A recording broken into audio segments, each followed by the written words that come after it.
Баршаңызға сәлем достар, сіздермен Мансия, менің каналыма қош келдіңіздер.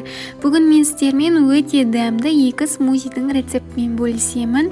Бірі творожный смузи, бірі овсяной смузи. Рецепттер өте оңай, осылай өздеріңізбен бірге жұмысқа алып жүрсеңіздер де болады. Сондықтан видеоны соңына дейін қарап, міндетті түрде осы рецепттермен дайындап көріңіздер.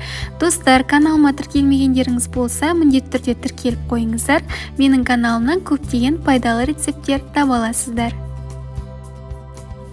Ең бірінші овсяной смузиді дайындайық. Ол үшін бізге 1 стакан айран, 2 ас қасық сұлы, 1 алма және 1 банан қажет болады.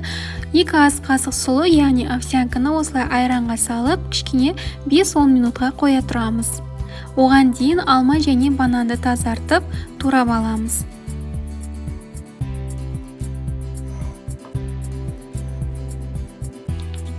Бұл өте дәмді әрі өте пайдалы смузи, әрі өте тойымды. Жұмысқа өзіңізбен бірге перекус ретінде алып жүрсеңіздер болады. Мен өзім ылғи солай жасаймын. Бұл жерде алма және бананды мен қолданып жатырмын, бірақ оның орнына кез келген басқа жеміс жидектер болса да болады. Бәрібір өте дәмді болып шығады. Енді блендерлейтін ыдысты алып, осылай туралған жемістердің барлығын саламыз. Үстінен сұлы араласқан айранды құямыз. Және енді блендерден өткіземіз.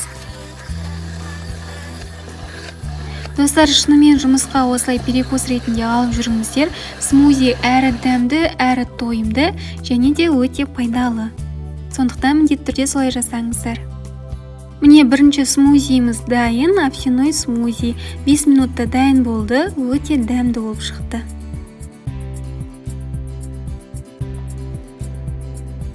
Екінші смузида бірінші смузидан кем түспейді, өте пайдалы дәмді. Бізге ол үшін творог, 1 стакан айран және де кез келген жеміс жидектер болса болды. Мен банан және персик алдым. Осылай творогтың бетіне туралған жемістерді салып, оның үстінен 1 стакан айранды құямыз. Тағы да блендерлейміз. Сонымен біздің екінші смузиді дайын болды. Қарап отырсаңыздар достар, көп уақыттарыңыз кетпейді. Небәрі 5 минутта осылай өздеріңізге смузи дайындап алыңыздар. Мен өзім жиі дайындайтын, әрі өзіме қатты ұнайтын осындай екі смузидің рецептімен бөлістім. Осылай өзіммен бірге жұмысқа перекус ретінде ылғи да алып жүремін. Сіздерге сол үшін де кеңес беремін. Достар, бүгінгі видео сіздерге пайдалы болды деп ойлаймын, әрі ұнады деп ойлаймын. Сондықтан лайк басып, комментарий қалдыруды ұмытпаңыздар. Каналыма тіркелмегендеріңіз болса, міндетті түрде менің каналыма тіркеліп қойыңыздар. Сіздерді өте пайдалы, дәмді рецепттермен қуантатын боламын. Сіздермен болған Мансия, қош сау болыңыздар.